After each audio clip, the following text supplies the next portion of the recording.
E aí, aqui é o Zangado, hoje de Valendo a Pena Jogar, e o game que volta a aparecer hoje no canal, esse que vocês conheceram lá no meu vídeo da meia hora. Jovens, hoje lhes trago Daylight, tradução, luz do dia.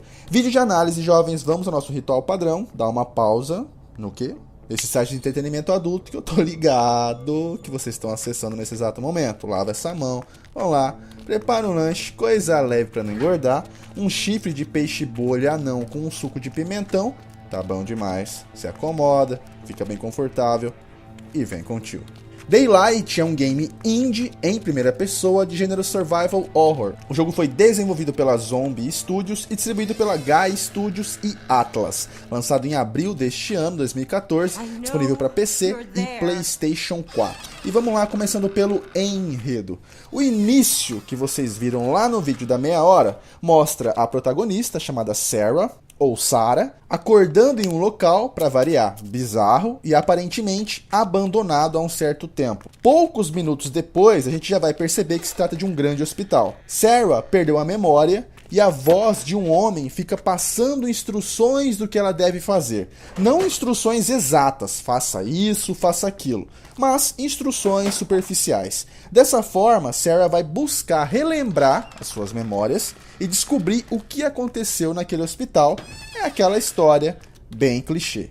Não existe quase nenhuma cutscene e há pouquíssimos diálogos, então grande parte do entendimento do que passou naquele hospital está por conta de você recolher documentos e ler os textos contidos neles. Fichas de pacientes do hospital, anotações de médicos, de enfermeiros, enfim. Se a trama fosse só clichê, seria apenas entediante. Mas além de clichê, ela é muito previsível, seguindo para um final que muitos de vocês podem considerar horroroso.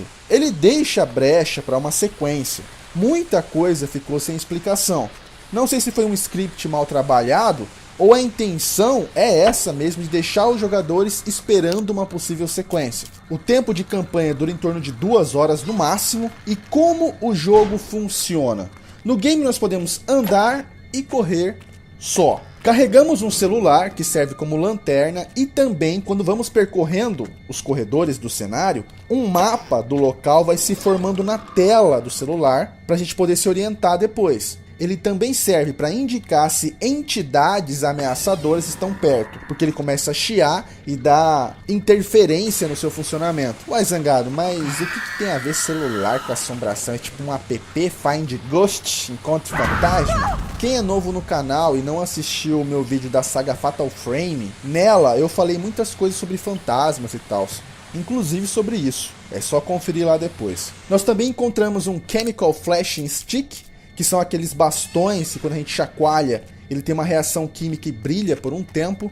Esses bastõezinhos servem para a gente identificar itens que a gente pode interagir, armários, cômodas, gavetas. Esses locais possuem documentos variados para complementar a história, como eu já falei. E também tem os flares, que são aqueles sinalizadores. O flare tem a função de defesa. Caso uma entidade se aproxime, com o flare você consegue afastá-la por um tempo. O jogo segue uma receita de bolo, um tipo de coisa que eu realmente não esperava que fosse acontecer. Nós chegamos em um trecho, tem como objetivo principal encontrar um número X de papéis, chamados de restos, que são essenciais para contar a história do jogo. Depois que você coleta, por exemplo, 4, um objeto especial do seu passado é liberado, você tem que encontrar, e com ele nós vamos abrir um portal para o próximo cenário, e nele nós vamos ter que repetir o mesmo processo. Encontrar os restos, o objeto principal, abrir o portal. Isso até o final. E quando nós andamos pelo cenário, existe um índice de ameaça no canto inferior direito da tela. Nele nós podemos monitorar o perigo dos inimigos aparecerem, estes que são chamados de criaturas das sombras. Você já deve ter sacado que se, por exemplo, são 6 restos que a gente precisa encontrar, cada momento que você encontra um novo, o índice de ameaça vai aumentar. Que jogo lembra vocês isso? Slender. Então o jogo, além de não ter uma história original, o gameplay dele também não é. Mas existem coisas boas, do tipo, algumas criaturas sempre irão aparecer nos mesmos locais, que são os sustos repetitivos. Mas o resto é tudo randômico. Não se sabe quando as criaturas vão querer botar pra fuder hard, tipo, você vai se assustar. E algumas vezes muito. O jogo atinge o seu propósito, que é assustar o jogador. Outra coisa legal é que os restos, assim como os papéis de Slender, também mudam de lugar. E o mais legal de tudo é que os corredores do mapa também se alteram. Algumas portas passam a ser acessíveis em certos gameplays, em outros não. Isso proporciona um alongamento na sua experiência com o jogo. A ambientação é boa, escura, macabra e muito bem detalhada. Toda a atmosfera de terror é bem representada, mas rola muito Ctrl+C, Ctrl+V nos objetos e corredores. Por conta disso, você vai se perder várias vezes, parecendo que está andando em círculos. Talvez isso tenha sido intencionalmente feito para fazer a gente se perder. Aí eu já não sei, né? Tô só tentando buscar uma lógica. Os gráficos são muito bons realmente. Se tratando de um game indie, tá dando pau em vários jogos de grandes empresas. Efeito de luz, de sombra, de fumaça. Ótimo. O jogo não apresenta trilha sonora. Durante o gameplay ele explora o som ambiente para assustar o jogador, e tá certo. Os controles e a jogabilidade não tem o que comentar, nós basicamente fugimos. A dificuldade do jogo tá associada à sua paciência, porque quando você se perde, você começa a ficar estressado e deixa de ficar com medo das criaturas, das sombras, porque você não acha a porra do lugar que tem que ir. E aí começa a xingar muito. O jogo, ele não é difícil. O difícil é você se orientar nele. A dublagem é ótima, mesmo tendo pouquíssimos diálogos, a voz de Sarah e o medo que ela transmite é muito convincente. Não há uma inteligência artificial para se avaliar. As criaturas apenas te seguem e estão programadas a sempre aparecerem quando você chega a um fim de corredor e tem que olhar para trás. É nessas horas que você vai pular da cadeira. Eu me assustei muito, cara, quando eu virei e uma das mulheres que ficam te acompanhando veio correndo e gritando na minha direção.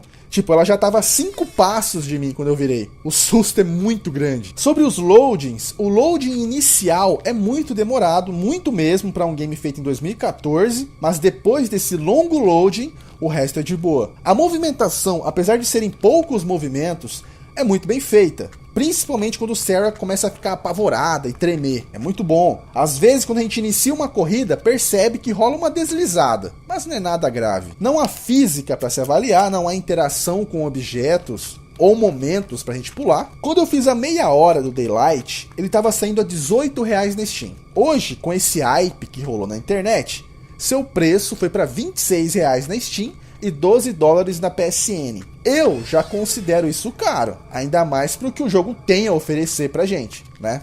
Mas o dinheiro é de vocês, avaliem o que o tio falou e pensem se compensa ou não adquirir. Rolou um certo hype com as prévias do jogo, com os screenshots, com os teasers, com os trailers. Se esperava algo muito foda e inovador. Isso costuma acontecer na internet. Rola muito hype, com muito jogo, com muito filme. E né, pois é. Daylight é apenas um jogo ok. E um pouco estressante também. Bom, jovens, então é isso. Espero que vocês tenham gostado. Não se esqueçam de avaliar, se possível comentar. E se gostou e não tá no canal, se inscreve aí. Grande abraço a todos vocês. Tudo de melhor sempre. Muito obrigado.